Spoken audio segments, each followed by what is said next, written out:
Hi folks, and welcome back to Math with Captain Price. The purpose of this video is to talk about how to differentiate and integrate logarithmic types of functions. Exponential types of functions. So functions that look like something like y equals 3 to the x, or y equals e to the x, or y equals 5 to the x squared, things of this nature.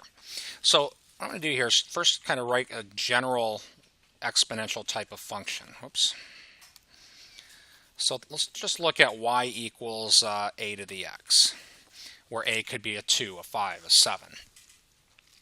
Now, remember that what we know how to do is we know how to differentiate logarithmic functions, ln x.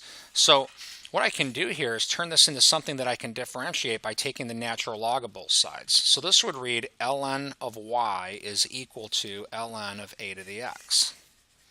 And by properties of logarithms, this x can come out in front. And now we have something that we can differentiate if we know how to differentiate the natural log function.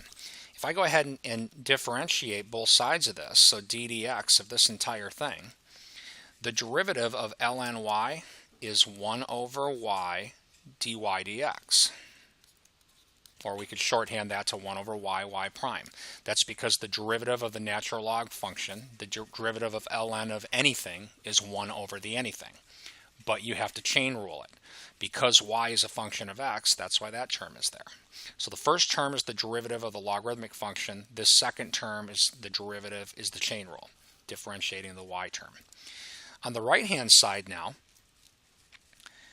x, the derivative with respect to x, is just 1. And natural log of a is a constant. So this right-hand side is just natural log a.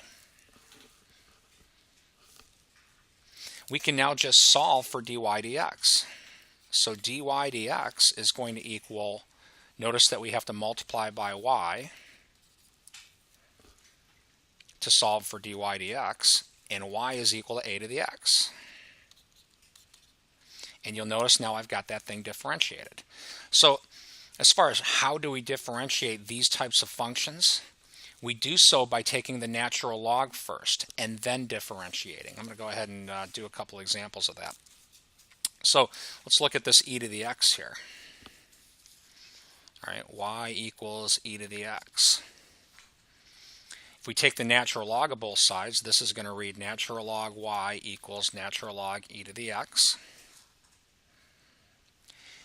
If we differentiate this now as it sits, the derivative of this term is going to be 1 over y dy dx. All right, the 1 over y is because the derivative of the logarithmic function.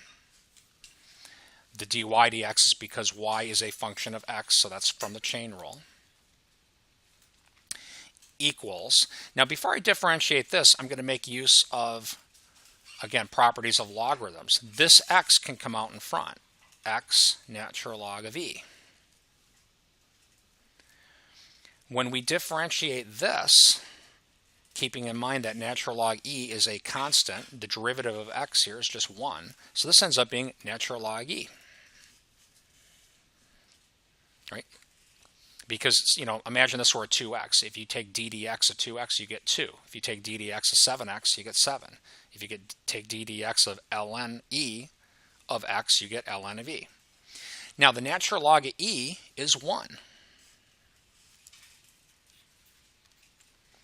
So when we solve this for dy dx, we get y times 1. And in this example, y was e to the x. So this is kind of one of the kind of fun things of Calc 2. The derivative of e to the x is e to the x. So when differentiating exponential functions, I guess I'll kind of break this up into two cases, although really it is just one case.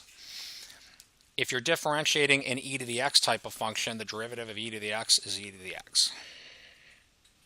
If you're differentiating some other number to the x, like 2 to the x or 5 to the x or something like that, then you take the natural log first, then differentiate,